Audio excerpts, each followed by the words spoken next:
What I'm presenting is the first steps in a research project which just began. We just signed the contract with the Swedish research agency, and the project is led by my colleague Jason Bowman. And the topic of the research is artist-led cultures, and it is an attempt to think through some of the issues that have been discussed so far today, specifically the tensions within artists' self-organisation, artist-led initiatives, artist-run centres and so forth, the practices that have become kind of pervasive in the international art system in the last 4 or 5 decades. So I'm going to present the first stages of trying to map the context of that project. So it's 2 weeks old, so very, very basic. But I begin with this quote, which is something that I've been using for much longer. This is a quote that I've been using for about a decade.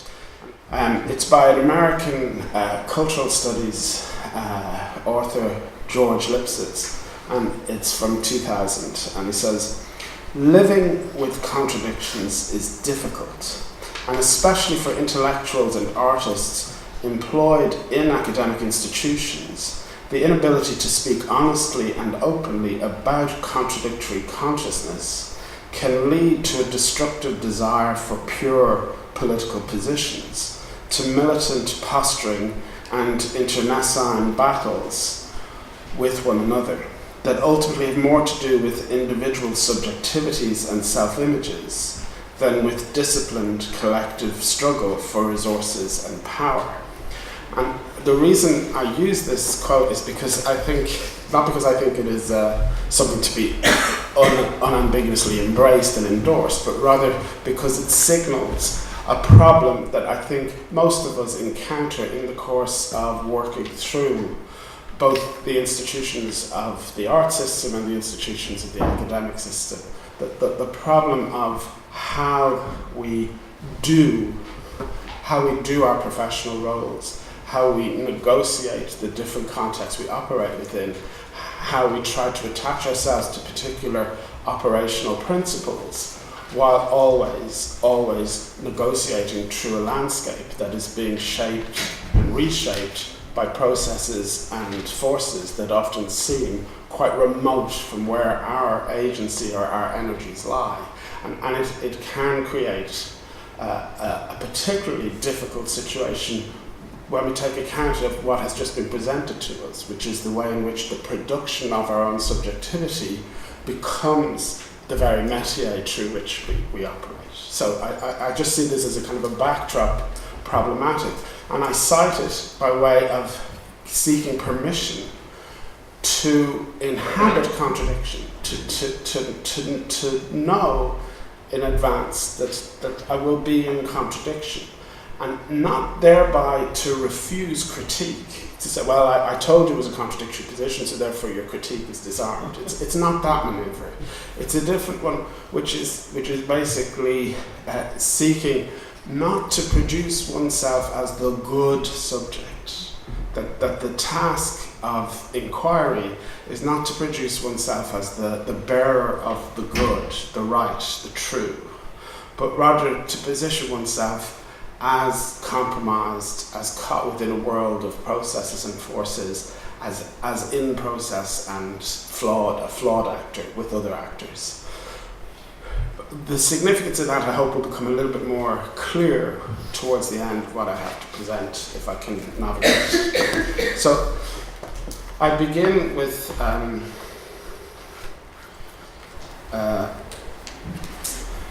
something that is pretty much a common observation in relation to the development of institutional critique within the art system. And pretty much that is, it's standard among most commentaries that are being produced at the moment to produce a kind of a 3-phase description of the development of institutional critique. So there's the classic moment of institutional critique in the 60s and 70s, when a kind of political economy critique of the museum and the conceptual critique of the category art coincide. And Daniel Buren was one of the artists mentioned earlier today. We could also cite Hans Hacke. So these are practices where both the formal museum institution and the more extensive idea of the art category are both subject to a kind of a radical critique. And this is produced from within the terms of an art practice. The second phase is typically identified with the work that we saw today, Andrea Fraser, and this is work of the 1980s and the early 1990s, where the interrogation of the art institution, it takes a further kind of moment of intensification. So it's not that there's a radical break with what's gone before, but more an intensification. And with it, a sense of the limitation of critique within the art system. The recognition increasingly that critique is co-opted into the performance of dissent as part of the offering of art in the institution, but also recognizing that even the most kind of thorough and absolute critiques find themselves producing themselves and operating within the art system and finding a kind of a limit of not being able to fully deliver on the wanted alliances with political projects beyond or outside the terms of the art system. So that becomes a kind of a recurrent expression within the kind of critical debate around this second generation of institutional critique. The third moment that has been identified, and again this was referenced earlier by several of the speakers, is the emergence of the kind of the new institutionalism as it became known in Scandinavia and then more widely, or experimental institutionalism. And in parallel with that, so that was the idea that the institution could be, well, Charles Escher says it much better than I could. So now, Charles Escher, now the term art might be starting to describe that space in society for experimentation, questioning and discovery that religion, science and philosophy have occupied sporadically in former times. It has become an active space rather than one of passive observation. Therefore, the institutions to foster it have to be part community centre, part laboratory and part academy, with less need for the established showroom function. They must also be political in a direct way, thinking through the consequences of our extreme free market policies. So there's a kind of there's the sense that the process of critique can now be taken as the kind of operational principle, the modus operandi of an institution, and it can actually take on a specific political task. Now, even as this position was being articulated, it was simultaneously being critiqued. So the parallel moment in this third phase of institutional critique is when people like Gerald Rowling, who was mentioned earlier today, when they begin to suggest that maybe this new institutionalism is a little too close to the terms of new public management. That is, it's too close to the terms of a form of organizational culture, which is taking what Boltanski and Chiapello, the sociologist referenced earlier today, described as the artistic critique of capitalism that was developed in the counterculture of the 60s and 70s. The idea is that management gurus and the developers of organizational practices within industry, within the corporate world, began to absorb the terms of the artistic critique into strategies for managing and extracting value from the labor of people. And the way they would do this is by introducing the notion of a creative investment in the work task, that somehow the work task would be a form of expressive activity on the part of the employee, and therefore they would invest their energies more, they would be more identified with the work task and with the overall work organization. And this kind of idea was one that was being embraced within the corporate sector, but also increasingly within the public sector.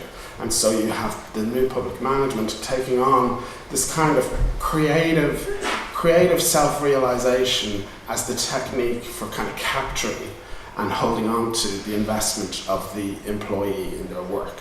And so the critique was that this new institutionalism was effectively a version of this. It was a slightly more sophisticated, maybe more reflexive, but ultimately it was a version of this same maneuver, and therefore something to be distrusted. While appearing to be a critique of neoliberalism, it was already captured and enfolded within the relentless logic of the neoliberal, which colonizes the subject.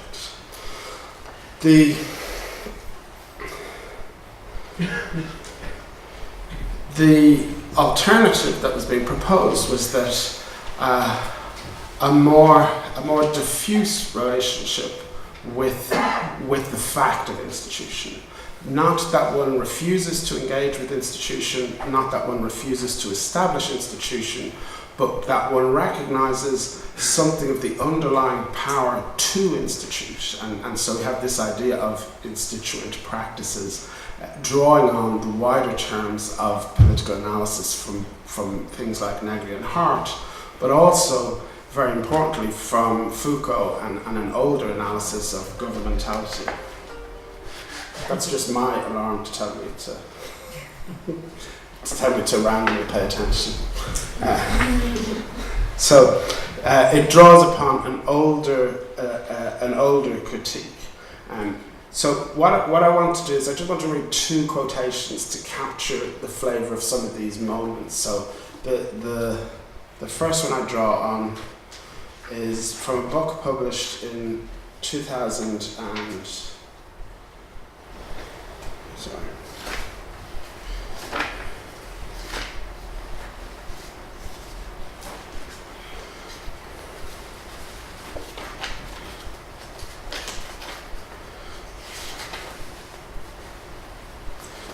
So this is a text by Albero and Stimson describing the first stage of institutional critique.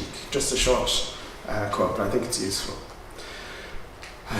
The artistic practices that in the late 1960s and 1970s came to be referred to as institutional critique revised that radical promise of the European Enlightenment, and they did so precisely by confronting the institution of art with the claim that it was not sufficiently committed, let alone realizing or fulfilling the pursuit of publicness that had brought it into being in the first place. Their gesture of negation, of negating the established conventions of art, was modernist at its core.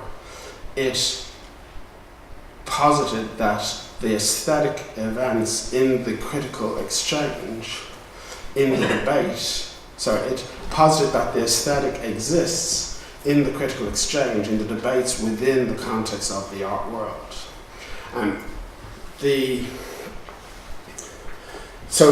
I propose that maybe some of the terms that we're operating with now in relation to this question of publicness were already problematized in the very first moment of institutional critique. So when we talk about this kind of three waves, I think we should rather see a kind of persistent problematic and a number of responses. An initial response which kind of challenges the art institution for not delivering in good faith on what it's supposed to represent as an emancipatory practice because of its implication within a particular system of political economy. A further intensification of that recognizes that even the performance of critique within the institution is already somehow compromised and propping up the system that is apparently to be challenged. And then a third kind of moment of seeking to actually, well, if we're inside the institution anyway and we don't have an escape horizon, let us remount the institution. Let's dismantle, deconstruct, and simultaneously reconstruct. And a parallel kind of critique of saying that that's not really possible, that we need to take a much more always tactical, always situational, always skeptical, and we never settle. So we constantly are interfacing with institutions, sometimes establishing institutions, but we're always moving and always skeptical and always in doubt. And there's a number of themes I would like to point to that come up across these different phases of institutional critique. And again, these are themes that we've heard today. So one theme is on the spectrum of work, labour, precarity. So there's the proposition that an artist does work, that the institutional systems within which artists' work is done should recognise that work and should remunerate it appropriately.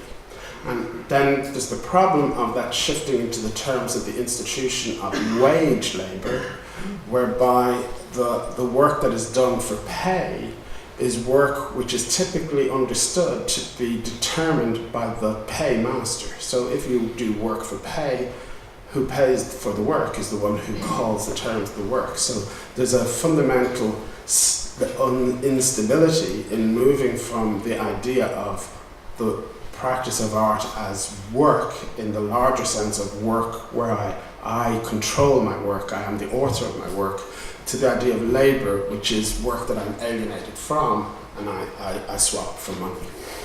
And then we have the further elaboration of the idea of precarity, that even in those situations where the artist's interface with the institutional system involves payment for work, that the terms of the payment are on the basis of project, it's on the basis of absolute casual short-termness, there's no long-term obligation of care, and there's no employee rights, as it were, within this relationship.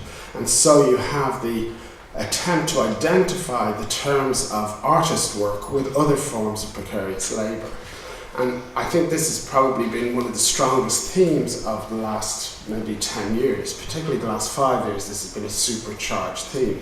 And I think it's worth, this is a little bit of a segue, but it's worth noting a kind of a doubt that should be introduced here, a doubt about the equivalence of precarity across different categories of work, because I believe we do need to be alert to the possibility that there's a difference between the aspiration for an artist or curator or other cultural worker to be allowed to work on the terms that they themselves set for themselves, to work within the terms of their ambition to be an artist, to be a curator, and to require payment for that.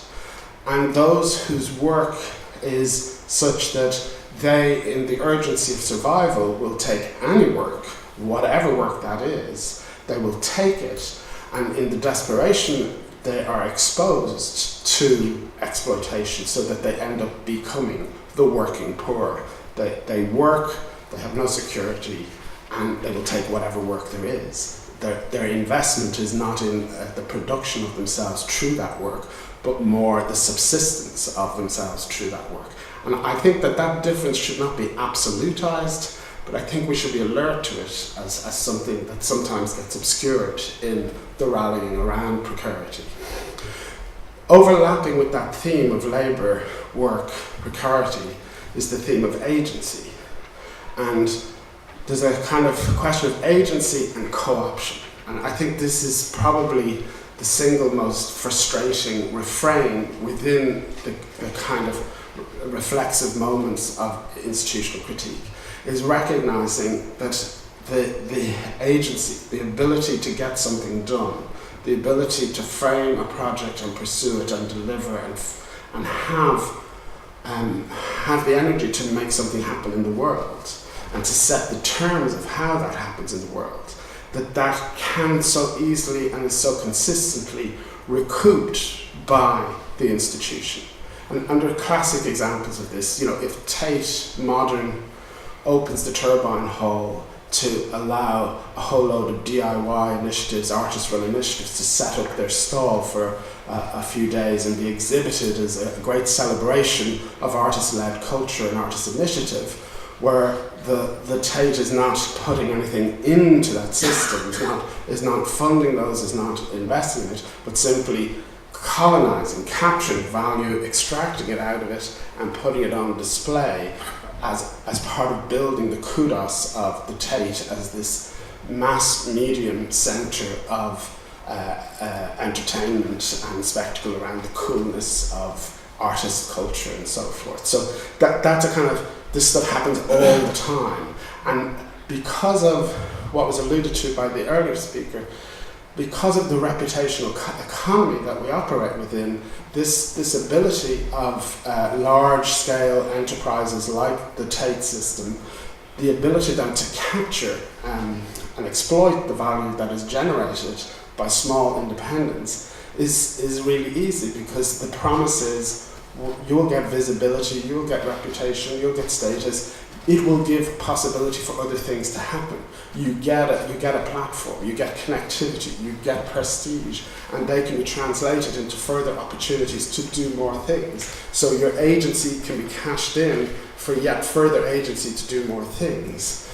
But this reputational economy is super tricky because the ability to monetize reputation is not so easy, and again, the terms on which the monetizing of reputation happens is often lies in the control of other agencies. So there's a whole set of problems there. But on the other hand, there is also, and this is something that comes up again and again whenever I've participated in sessions like today, where the predominant speakers have been practitioners working within specific kind of projects, typically urban agitation of some sort, where they're attempting to contest city government and produce some form of democratic process at a very local or grassroots level.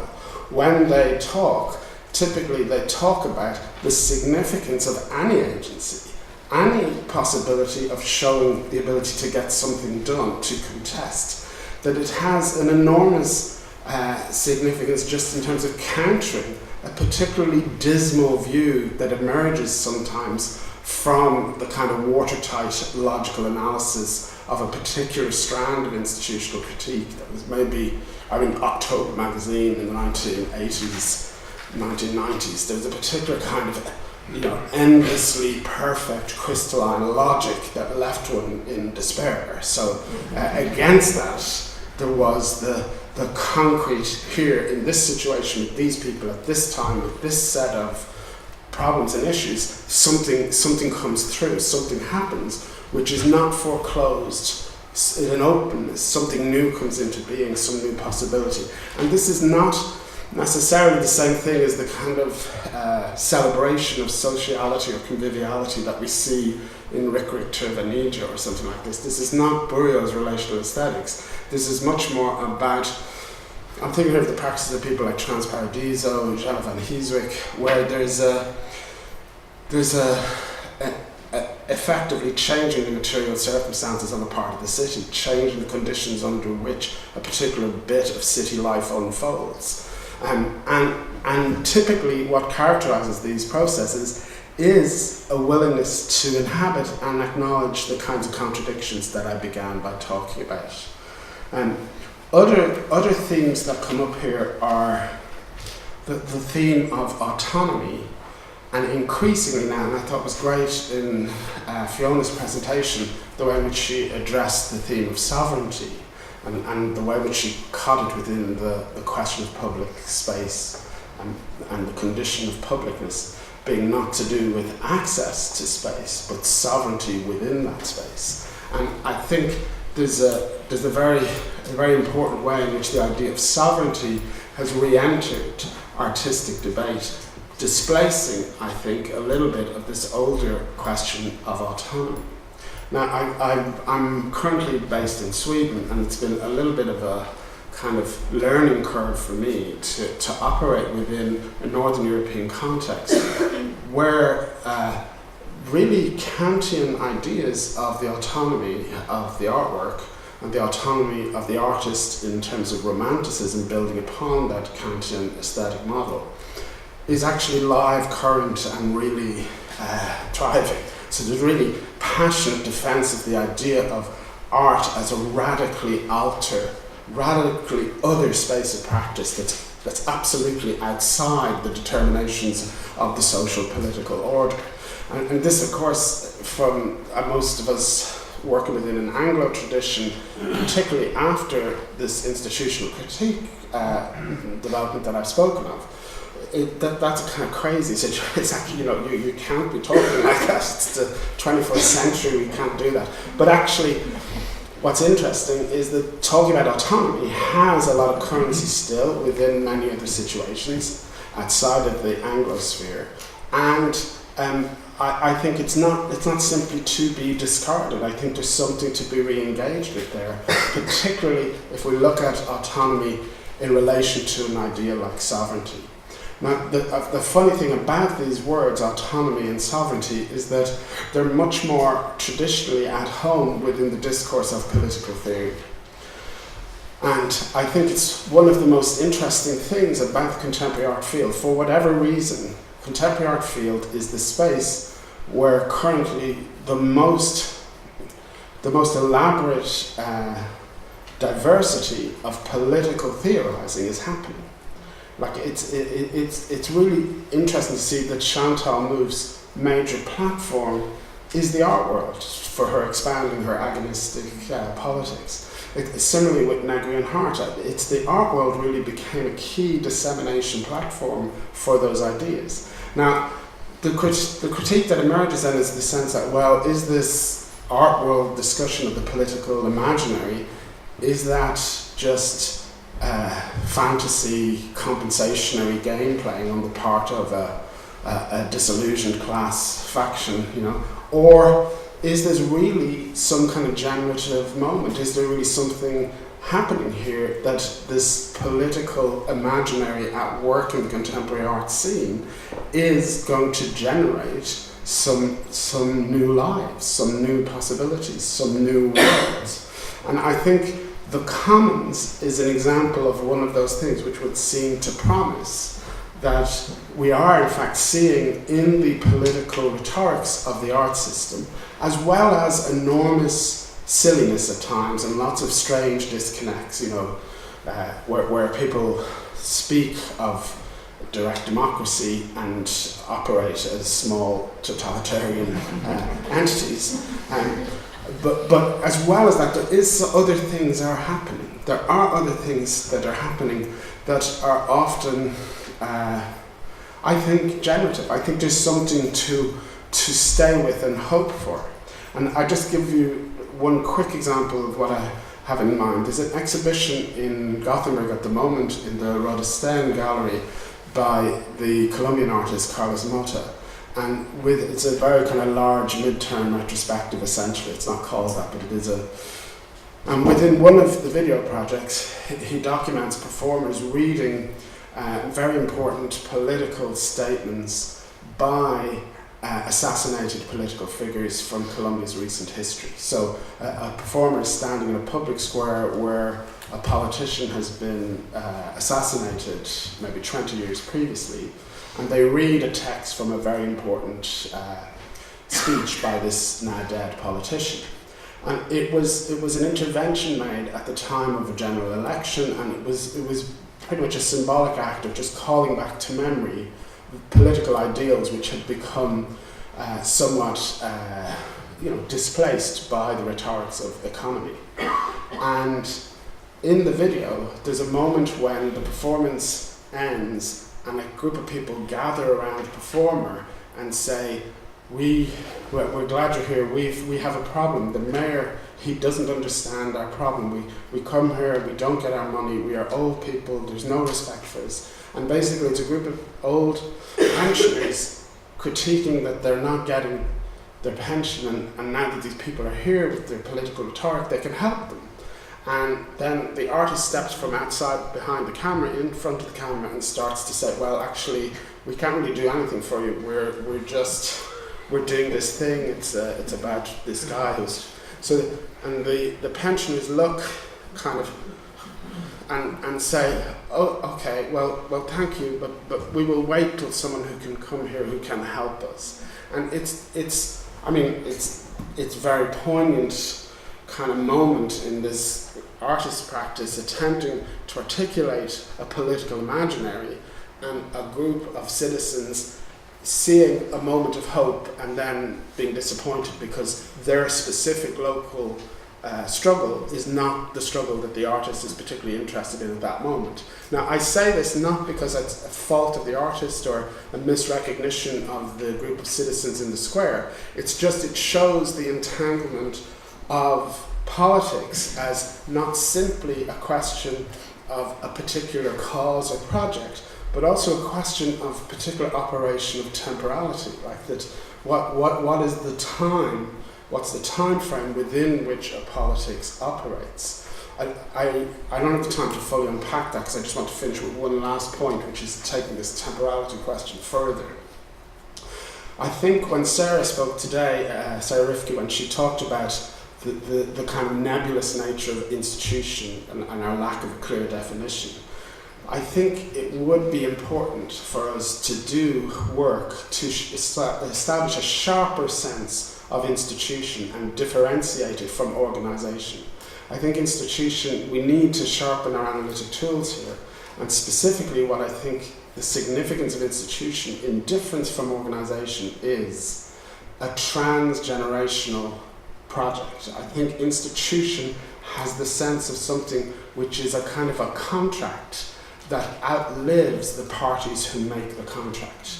And I think that is an important kind of construct, particularly in the context of political problems which are not amenable to the time frames of one life. And the political problem I'm thinking of is the one that was alluded to earlier, which is the climate crisis, the ecological devastation, environmental degradation that is something which cannot be addressed in a lifetime. This is a transgenerational project. And to conceive of a transgenerational project, I believe, is essential to think in part about institutions. Institutions as something more than organizations. I think it's necessary to think of some notion of the state. And I think the problem that we have is that we've seen the state absolutely captured by capital. That's the local state here in Ireland. That's the European federal state, emergent structures, absolutely hijacked by capital. But we don't give up on the state because it is the hostage of capital. I think we have to invest in recapturing the state, and that is an institutional project. One final remark is to note that we've heard of neoliberalism again and again today. It's important to register that neoliberalism represents a highly effective, sustained political project that has been maintained for 5 decades. I mean, formulated in the 50s and 60s and absolutely underway as a major project since the 70s with devastating consequences. The other political project that is gaining great momentum and success in Europe today is the project of ethno-nationalism. And we are seeing incredibly sophisticated political technique resulting in significant changes in the political landscape. Changes which now make it possible to speak in racist terms in public, through the mass media, in a way that was not permissible in the previous 2 or 3 decades. Something bringing us back to the terms of 1970s British working men's clubs comedy shows. That kind of language is reappearing now in mainstream media. And this is evidence of the success of a political project, the project of ethno-nationalism and its international networking. Against this, what is our project? What is our program?